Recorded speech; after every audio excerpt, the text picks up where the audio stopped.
Hi guys, morning. I only seen three of you logged on. Okay, so four. So we getting some movement. All right.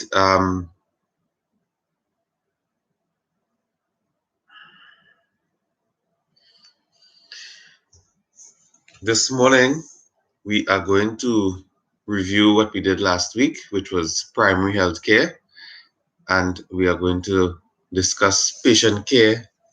Patients are care managers, as in self care. So let's review primary health care. Spent a significant amount of time on primary health care in detail because it is a very important concept for you guys to understand in the context of institutional public health management.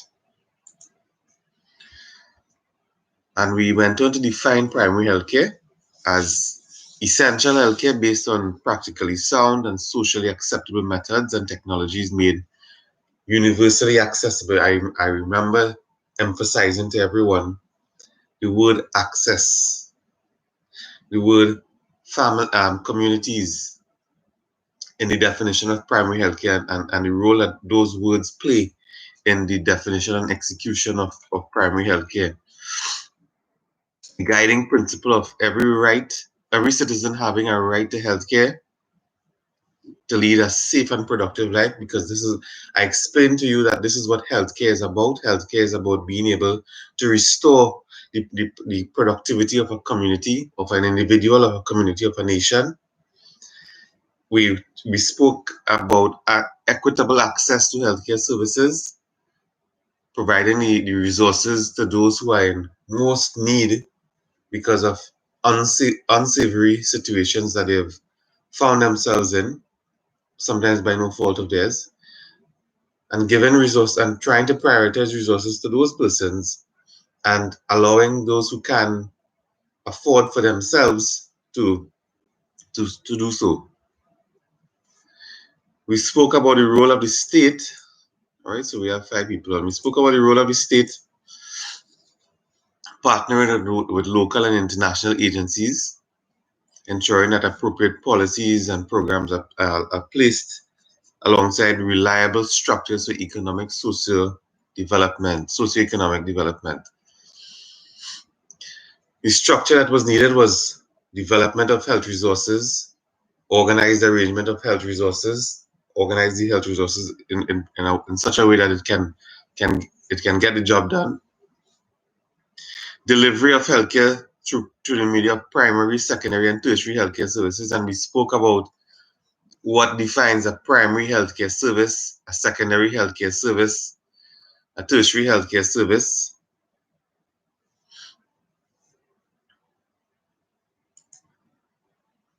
Someone remind me what is an example of a primary health service and a secondary health service and a tertiary health service. We have seven of you all logged on. Tell me what an example of a primary health service is. Primary, secondary, and tertiary. Vasudeva, the first one to say good morning.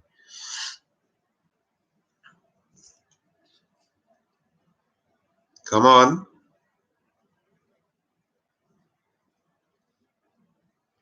Primary health service, secondary health service,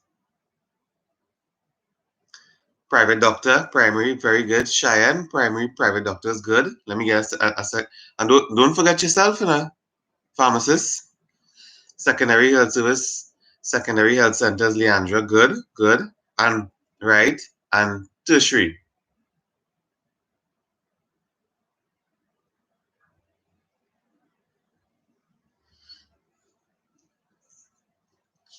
Leandra, you're going fine. Cheyenne, you're going fine. Tertiary.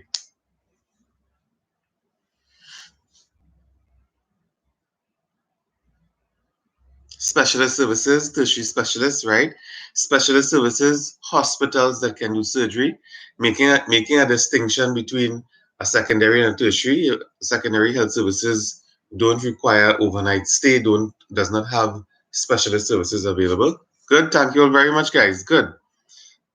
So we're remembering from the lectures. That's a good thing.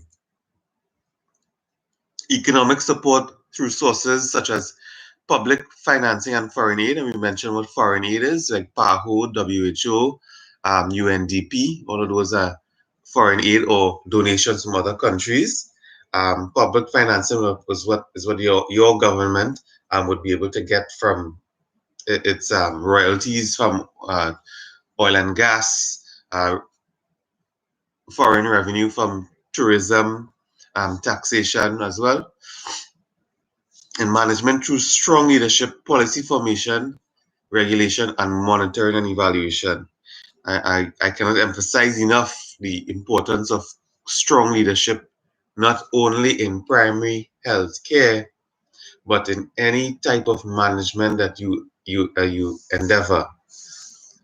Leadership of your team, leadership of your department is very important in getting your department to achieve its goals and objectives. Remember, going back to the very early definition of management that we said, is utilization of resources available to achieve the company's goals in an efficient and effective manner. If that definition remains in your head, it can guide you throughout your entire career, being a manager, being a supervisor, being a CEO.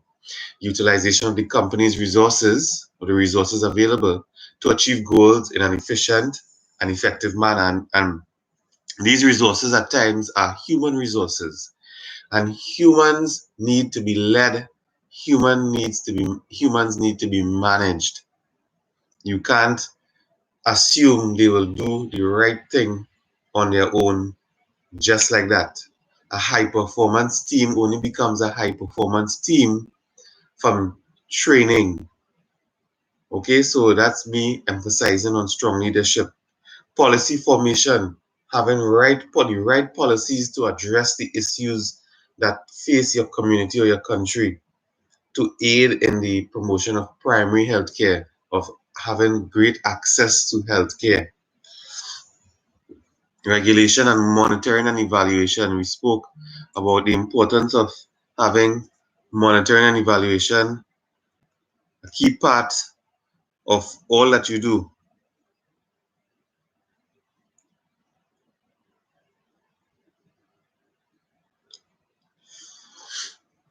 Surgery, right, good.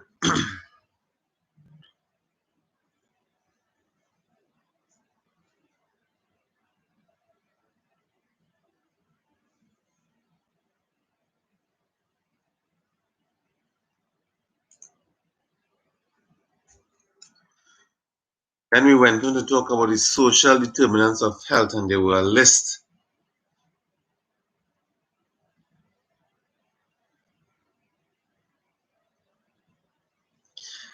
Then there was a list of things such as housing, overcrowding, sanitation, transit mode, occupational hazards, environmental hazards.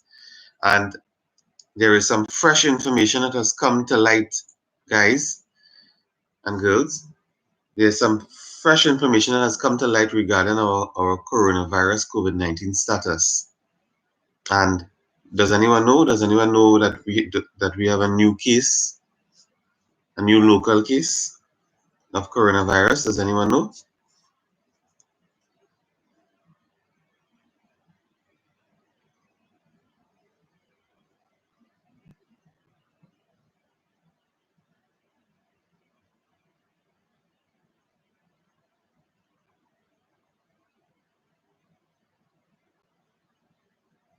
Does anyone know?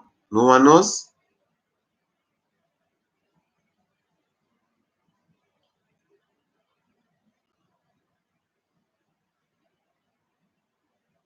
Yes. Okay. So Melissa says yes. So there is a case of a new. It's pending epidemiological investigation, but we can surely suspect that um, that as a result of our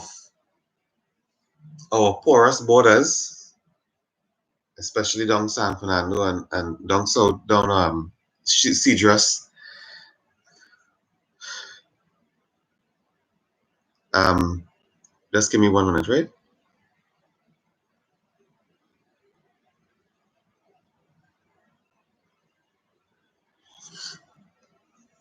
Right, imported from Canada. Yes, yes, Melissa, that was one of the repatriated citizens, but there is another case. There are two new cases. One is a person from Canada, and another one is unofficial reports. Maybe I shouldn't say it. Um, and this could most likely perhaps be because this person would have interacted with someone who came into the country illegally and was not being under quarantine. And we know we are not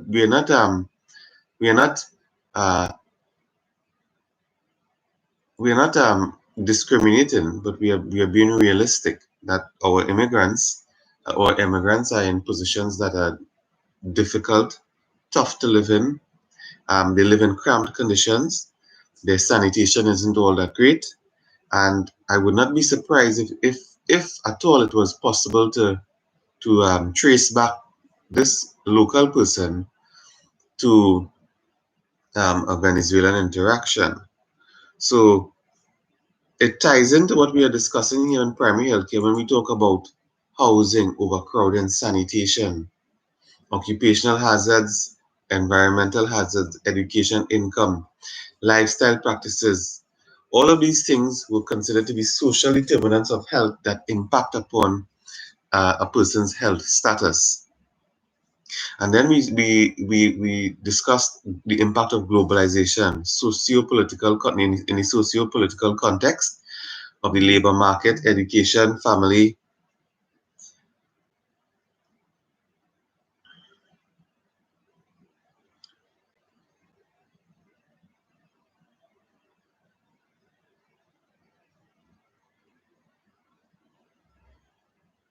One minute, right?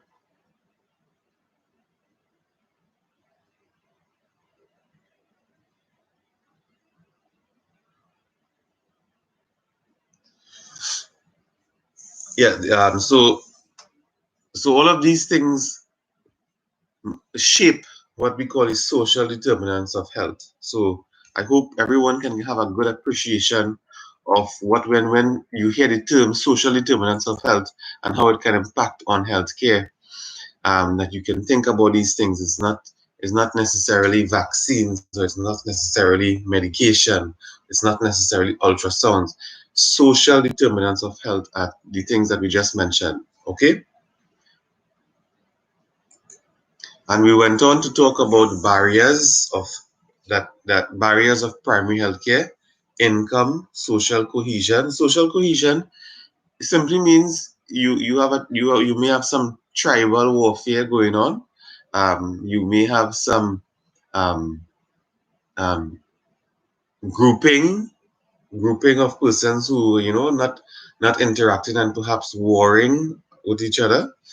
Food availability. You would be surprised that in our own little country here that there are persons who are unable to get food to eat because of several reasons.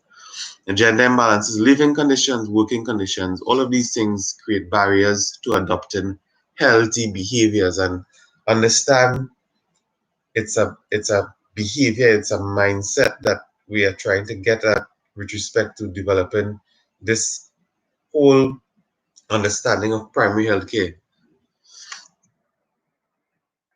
So there were some challenges and limitations to primary healthcare establishment, and we spoke about the economic challenge of debt, both foreign and local debt, revenue shortfalls, and the increased cost to treat diseases. And we gave examples of how some medication might cost $10 now, and then because of price increases, it may cost $50. And I remember Vasudeva giving the example, or someone giving the example of someone buying an entire pharmaceutical manufacturing firm that produced, they were the only ones to produce a drug and increase the price of the drug that seemed to be unfair.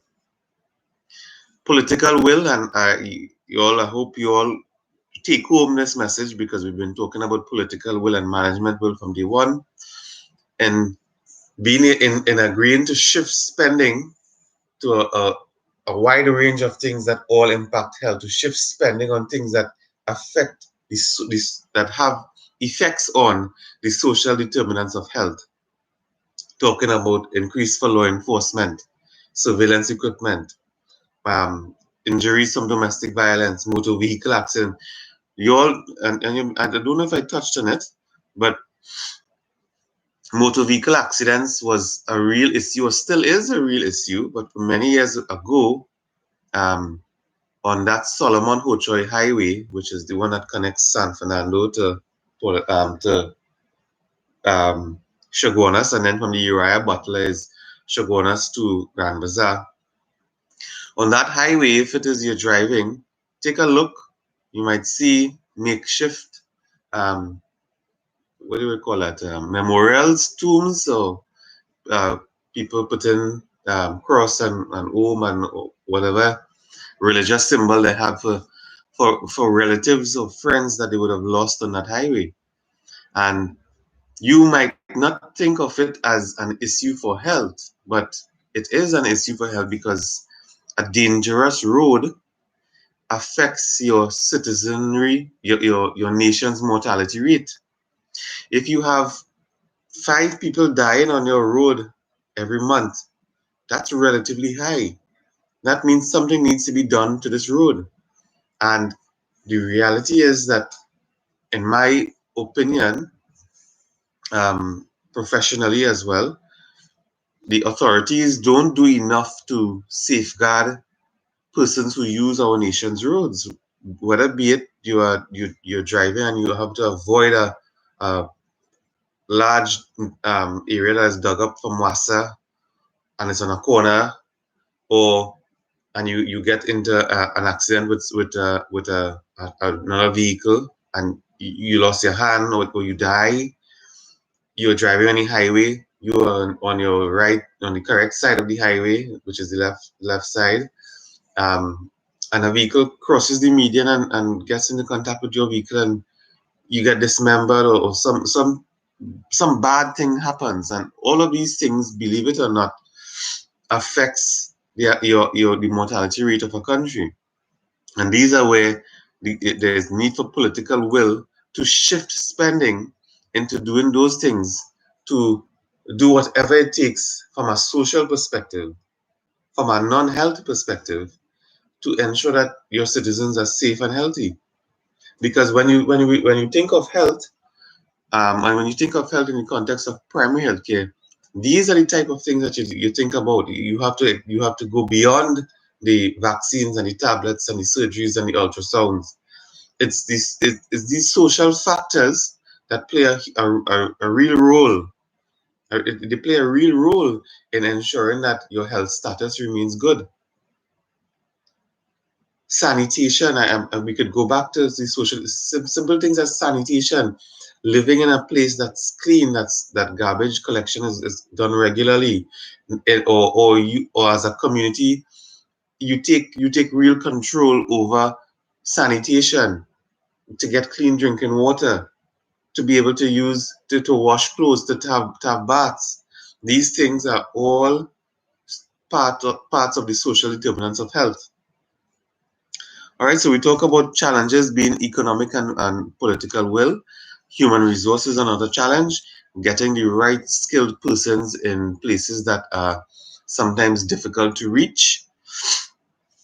Public policy development and infrastructure. Sometimes we don't have the right policies that meet the needs for primary healthcare. Environmental and urbanization, unplanned developments, squatting areas. And I know some of us may have come from squatting areas, but the reality is that if a squatting area is left unattended and unregulated, it can become into a real shanty town that can affect your health status. Because shanty towns, if it is you have to go far, right in Trinidad, on the outskirts of the urbanized areas, you would see, makeshift housing. You would see sometimes in some places people live on river banks. All of these things are not good for health status. All right. The culture and the lifestyle changes. We spoke about fast food chains being predominant providers of meals for the nation. consuming alcohol, and locally, we love to lime. Everything is a lime, and for all limes generally there is food. What type of food is there? Is usually the unhealthy type of food. There is alcohol involved. So all of these things play a critical role in self-monitoring. Changes in the family structure is also a challenge for primary healthcare in the 21st century. The structure, the values, the attitudes, and I mentioned glorification of lawlessness. When you as a family, you glorify lawlessness, you are now literally encouraging your younger ones to engage in behaviors that can kill them. We can't say anything else. That can put them in harm's way. And we used the example of the daddy and the little girl several weeks ago that was shot at, and they both perished. A 3-year-old girl. So those things are some real challenges to ensuring that your health status remains. So family structure, values, attitudes, and those sorts of things. We also spoke about unprotected intercourse, early sexual initiation, teenage pregnancy, HIV. All of these are real issues that affect the Caribbean in particular with respect to getting primary healthcare done and achieved. Right? These things are real cultural issues that we need to overcome so that we can position ourselves to be in the likes of the developed world. All right? And that was the review for primary healthcare. So before we start the new topic, I invite questions if there are any for primary health care. As I said, you can open up your folder of notes for institutional, and we're going to be doing self-management support next. Okay, so but first, let me get some questions, if there are any, for primary healthcare on what we just reviewed and what we've done so far.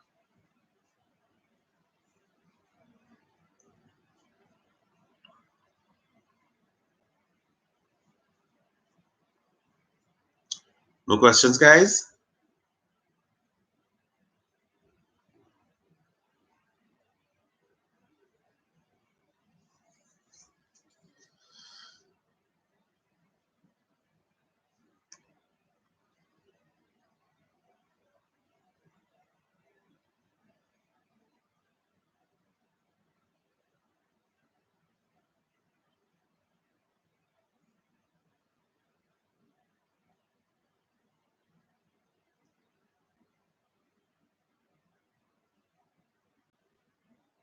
All right, so I'm not seeing any questions coming through. So we're going to start the next lecture, which is self-management support, or patients are care managers. And it ties in well with the previous one of primary healthcare, where we emphasize persons taking better responsibility for their health, and make sure there's no question. Okay, no questions, right?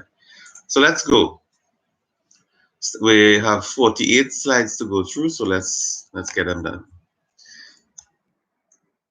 The chronic care model looks at the community and the healthcare system. And the community has resources and policies. The healthcare system delivers healthcare to you, gives you support on decision making and clinical information systems. This ties into self-management support, which is active, informed, which creates an informed, active patient that has great productive interactions with a prepared, proactive practice team.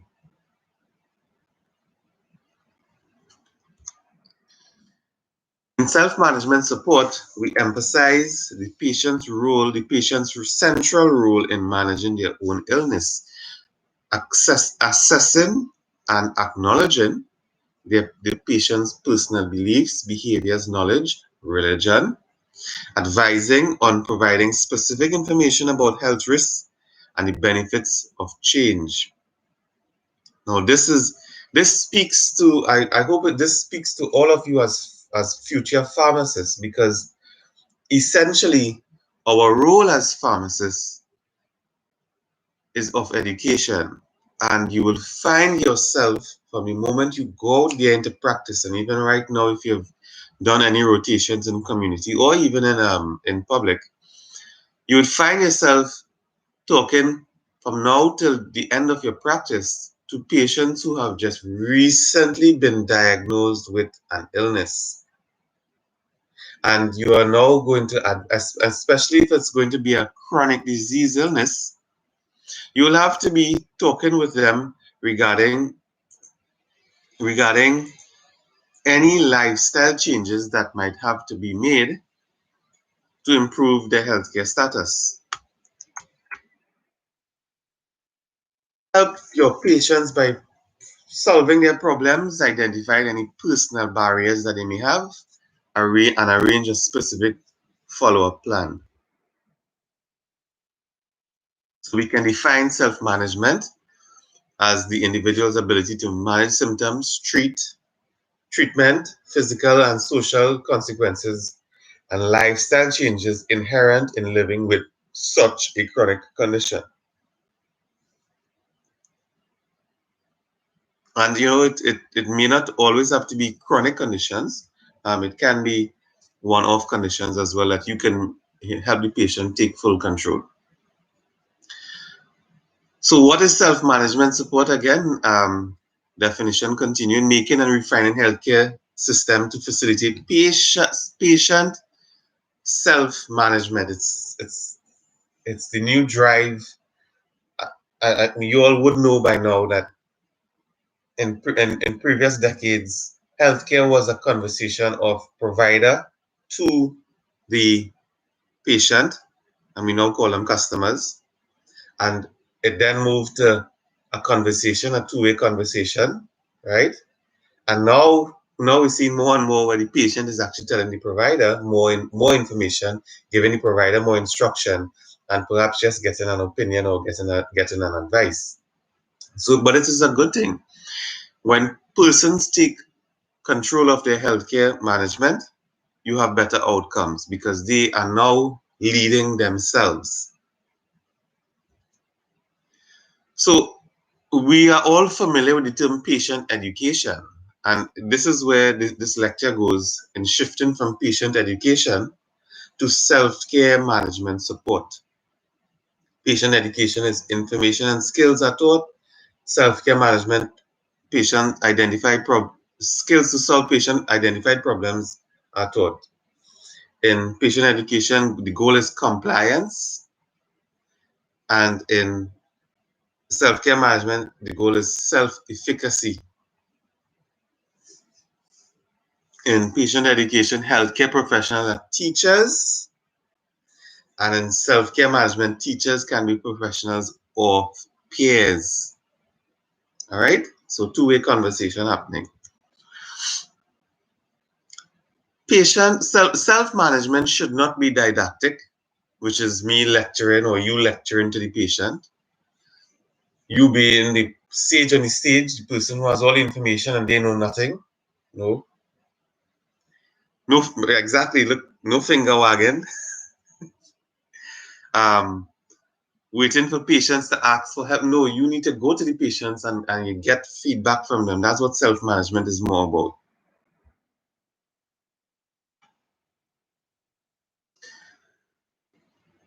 Clinical outcomes with self-management are dependent on the patient's actions. Patient self-management is I think it's going to be, we definitely believe it's going to be the new normal. And we know we have a new normal for coronavirus. Patient self-management is the new normal. And even in my practice, I find myself observing and encouraging as well more and more patients to self-manage their situation. As I said, and it may not have to be chronic disease only. It can be an injury that you provide all the support necessary for them to manage, and you get far better outcomes. The provider's role is to be in partnership with the patient. You are not telling the patient, do this, do that, do that. You are explaining to them the consequences of doing this, doing that, taking full control of what to monitor, what to evaluate, what steps can be taken. If A happens, you do this. If B happens, you do that.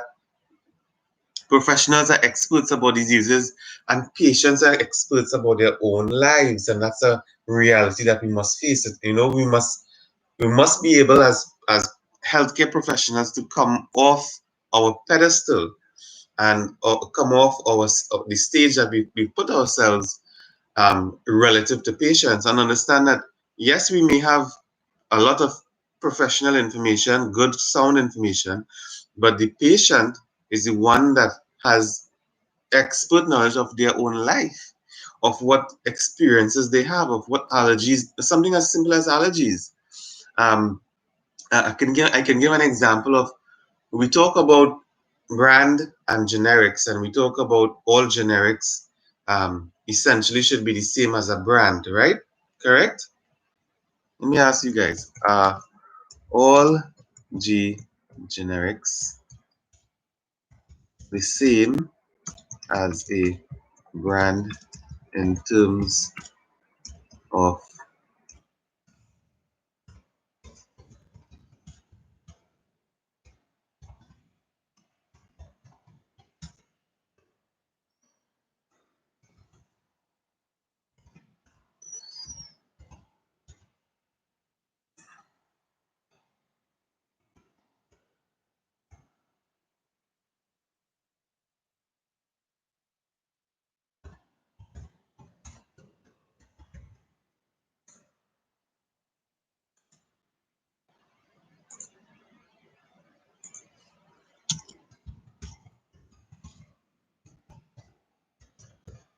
give me some answers for this question, please, guys.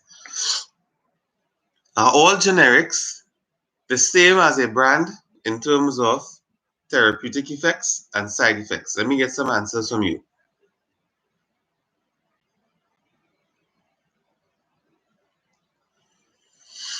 Come on, Melissa, Leandra, Cheyenne, and I know we have some more students in class as well. Tell me your opinion on whether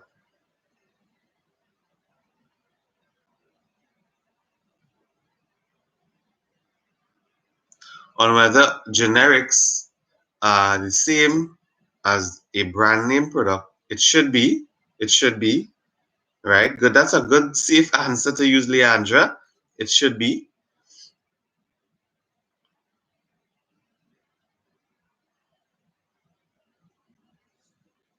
Anyone else want to muster a guess? Come on. Are we sleeping this morning? Are we worried about the tropical storm that's impending? Are we aware what a generic is? I hope to God everyone here knows what a generic is.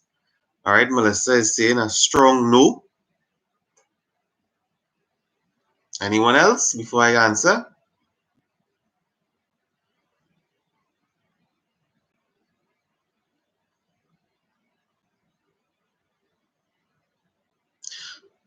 Faraz says no. Okay. All right. So let me answer. Generics, from a scientific perspective, has supposed to have the same therapeutic effect as its brand name equivalent. You all should be more fresh with this knowledge than me. The side effect profile is supposed to be also the same.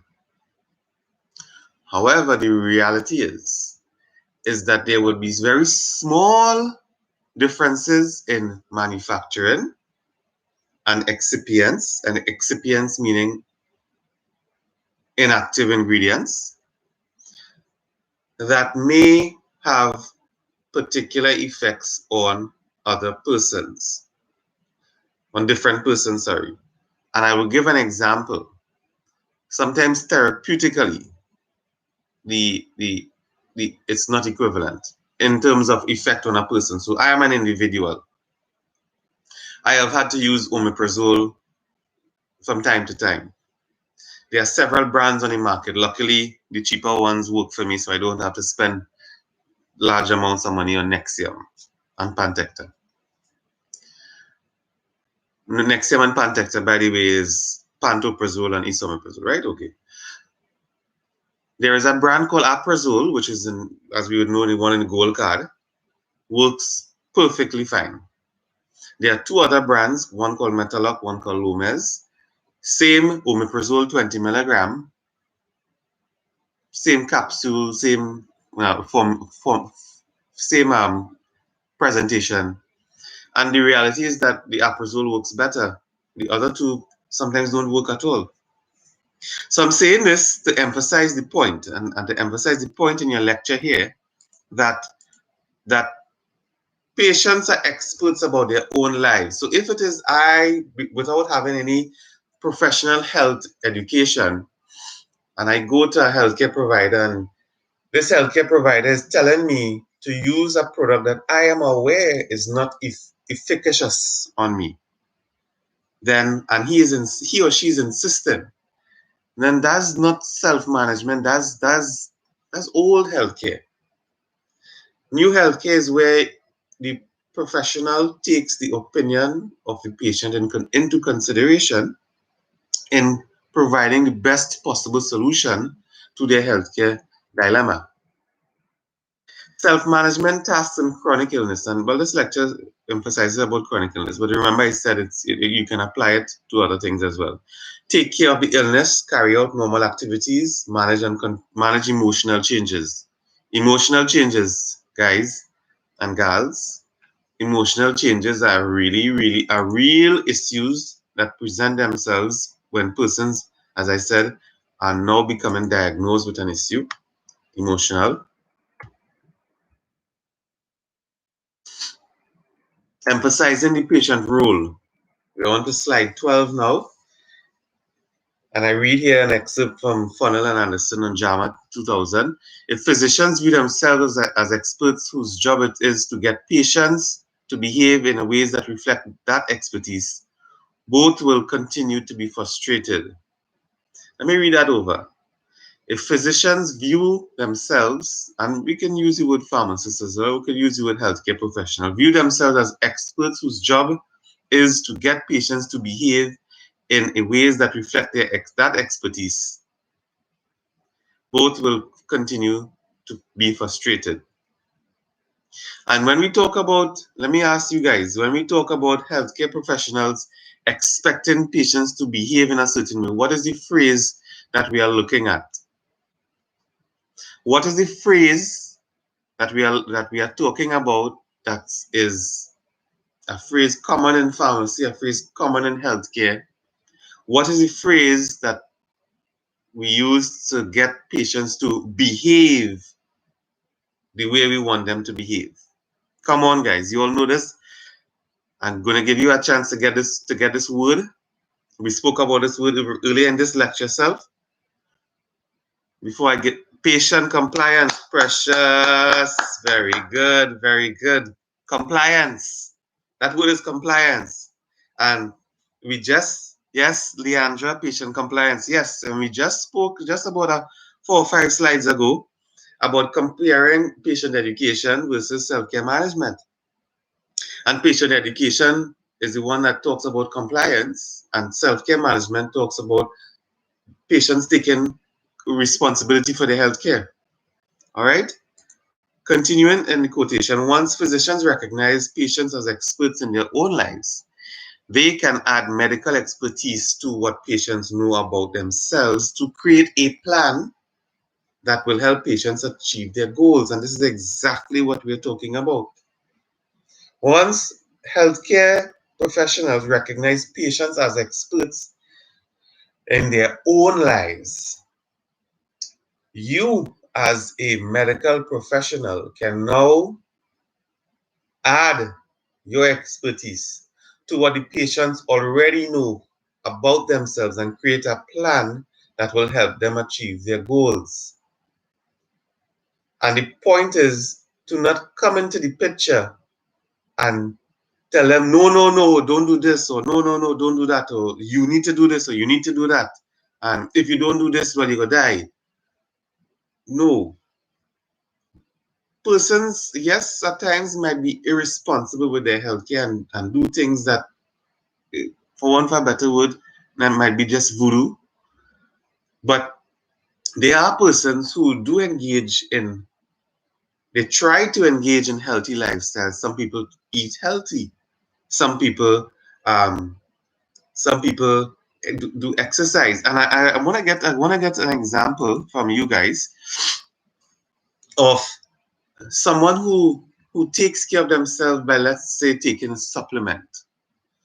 They're taking a supplement called um, ginkgo for memory or ginseng for stress. Can any one of you intelligent, bright students who is fresh out of therapeutics and have started some rotations and know about interactions, you encounter a patient who is currently uses ginkgo or they currently use ginseng and they have a suspected heart attack, stroke issue coming to you now with a prescription with certain medications that you would need to be aware of. And can you identify what medication that they would be using as a result of a heart attack that can affect that can be affected by the but that can be affected by the use of ginseng and ginkgo? Come on, guys, let me hear. Ginseng and ginkgo, or ginkgo, sorry. Patient has presented to you, you while chatting with them, they say, well, I take care of myself. I ensure that I use things to make sure that my memory is fine. I have a history of Alzheimer's in my family. And then this happened. And, you know, I go through a lot of stress as well with my business or my relatives. And ever so often I use ginseng as well. It helps me to adapt with stress. Tell me, guys, this person may have had a mild warfarin.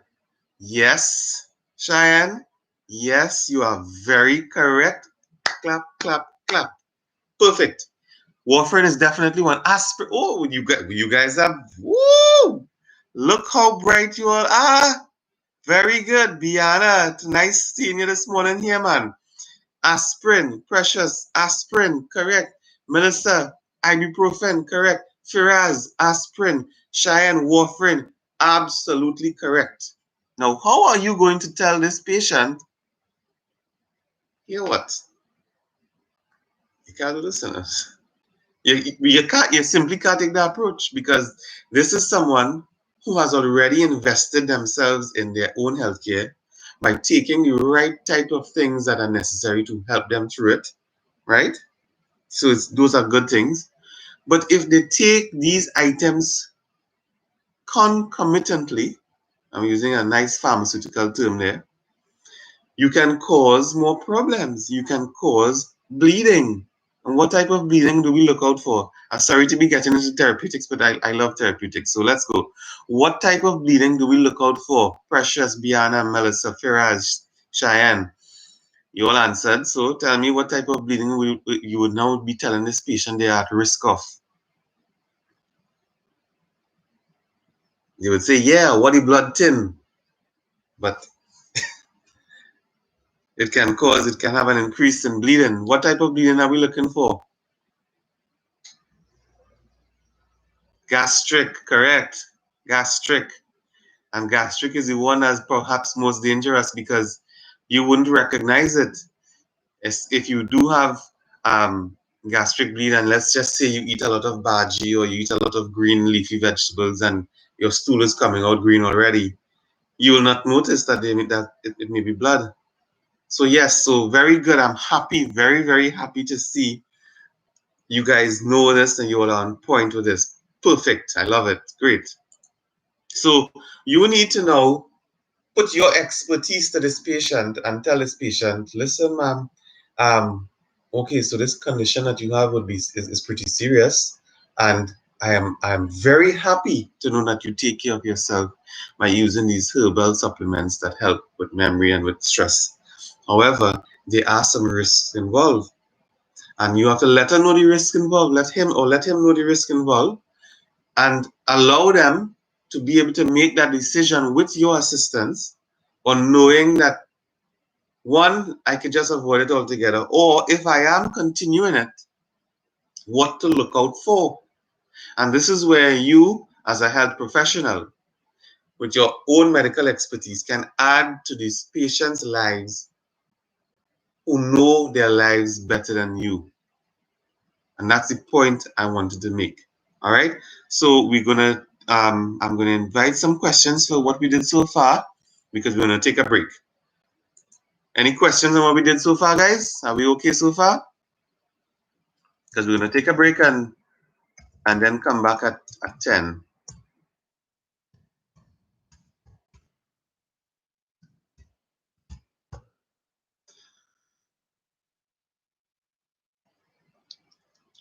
Any questions on what we did? Are we understanding what the material? I wish I could see you all just sitting heads nod or heads nod this way, but I can't. So you need just give me a answer in the chat, a few of you all, so I would know. Yes, no to questions, understanding the material, yes, no.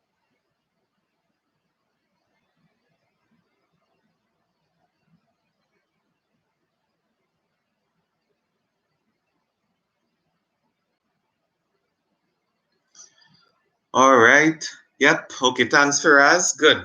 So we're gonna go for the break, and we're gonna return at 10 and continue this PowerPoint. We are on slide number 12, and we're gonna go from 13 all the way to 48. So I'll see you guys shortly. I'm ending the stream now.